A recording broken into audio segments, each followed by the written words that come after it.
There's a principle at work in your music, a principle almost nobody talks about. You feel it every time your music falls short of what you imagined. But don't just take my word for it. I'm going to demonstrate it for you right now in the next 30 seconds. Think of a melody you love, one that you haven't played in a while. Close your eyes, hum it back in your mind. Now, without touching your instrument, write out the first 8 notes to the best of your ability. The note name, solfege, whatever works. Pause the video if you need to. Okay, now play it back. How close did you get? Where did it blur, break, or vanish? Where did you start making mistakes? Try to apply a percentage to how much of the melody you could actually write down. Maybe you surprise yourself.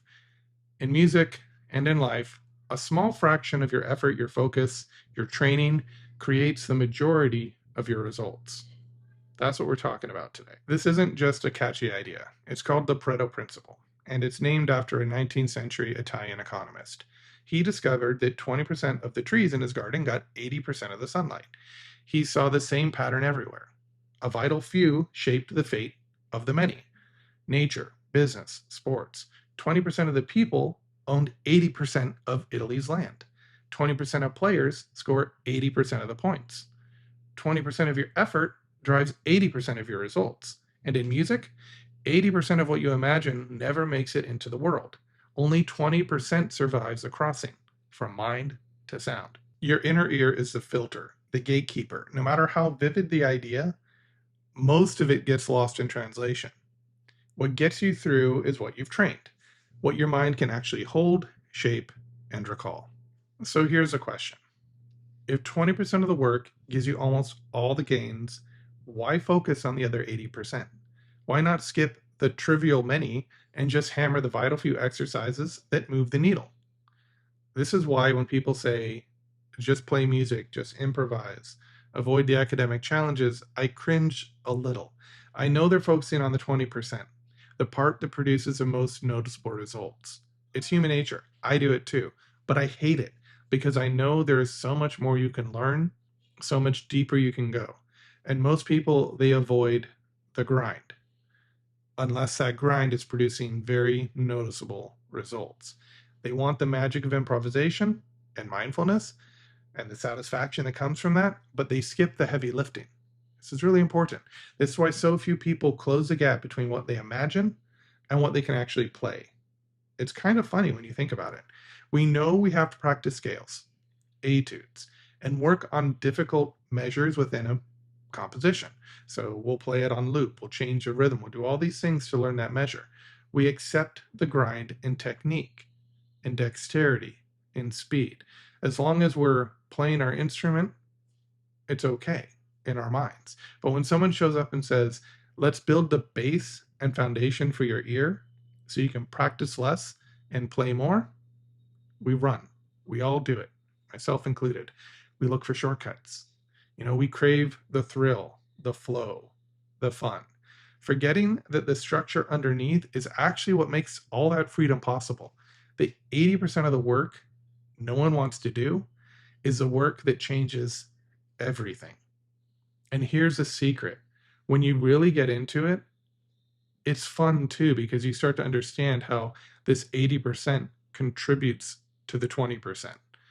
And, there's a strange joy in the grind, in building something solid and watching your foundation grow stronger day after day. And the satisfaction isn't always instant, but it's real. And once you build that foundation, it's yours. That's the difference here. We build a foundation that can support whatever you want to build on top of it. If you have a flimsy foundation, you're not going to build much because the foundation is going to break. But if you have a strong, robust foundation, then everything you build on top of that 20% that you're working on that really helps you, as I said, move the needle, that becomes more important and that becomes more effective. So why do you even need the whole 100%? Because music is not math or a problem to solve. That 80%, the slow, the frustrating, the stuff that barely moves the needle, this is a foundation. It's where you train for the edge cases, the rare moments, the unexpected, and the new. It's where you turn skills into intuition and instincts. And that intuition and instinct later becomes art. If you only ever practice the easy wins, your growth would stall. Your playing would plateau. You'd be a specialist, fast in one lane, lost everywhere else. The 80% is what makes you flexible, resilient, unpredictable, which is great for music, and confident. If you practice Beethoven, you are essentially learning the techniques of Beethoven. That's fantastic. If you then go and practice Mozart, you're learning the techniques of Mozart. Think about how many pieces Mozart wrote. Hundreds. Think about Beethoven. His symphonies are massive, and you're only playing your part. You're not practicing the entire symphony. Okay, so you're not getting all the techniques. What about Chopin? He has specific techniques to his writing. So what if you were to practice the techniques in isolation so that you could get better and more capable of performing anything that gets thrown your way, new or old? The difference here is that when you spend a short part of your day practicing techniques, building that boring 80%, it becomes a part of your existence. It becomes a part of your intuition. It becomes a part of your skill set. So then when you want to create something new, you want to improvise, you want to do something different, you have a greater palette of tools and techniques to pull from, and you're more creative. Absolutely, you can learn from performing. You can learn by practicing improvisation. You can sit there and play anything that comes to mind. But really, very rarely you're going past the 20% of what you already know and what you've already trained. That other 80% of the other stuff that you haven't trained yet, it doesn't get to come into your performance. And that is why we need to train in multiple different ways. Of course, you need to play sonatas. Of course, you need to play pieces. You need to perform with your band. All these things are critical to developing as a musician. But to develop the technique, to be able to blow through rehearsals quicker, to be able to perform on site, to be able to hear and play new music, that is why we practice techniques that are like seeds. It's like a seed, okay? If you have a single seed, a technique, and you plant it, it grows into a tree. Now that tree has many different leaves. It becomes so much more. So we want to sprout these techniques. And the way we do that is we take them internally, we learn them, we practice them, we become experts at isolating techniques, and we just push the envelope every day, one day at a time. We try and just go a little bit further. We do the work that maybe seems easy, maybe it even feels like there's having no effect on you, but it is having an effect. It's getting into your intuition so that it can come out when you perform. The 80% is what allows you to improvise, adapt, and create under pressure. It's what separates the technician from the artist. By devoting a part of your practice routine to techniques, you're not becoming a technician. You're fueling the capabilities and building the skills to become a true artist, one that isn't intimidated by anything that comes your way. So yes, start with the 20%. Find the drills that give you the biggest breakthroughs. Absolutely. Do the practice that works for you. Improvise. Do whatever techniques you think work and that resonate with you. But don't stop there. Use the 80% to go deeper, to build nuance, to prepare for the moments when music throws you a curveball. The 20% makes you good. The 80% makes you great. So here's an invitation. Most will never see this pattern, but now you do. You have the key. So test it. Don't take my word for it.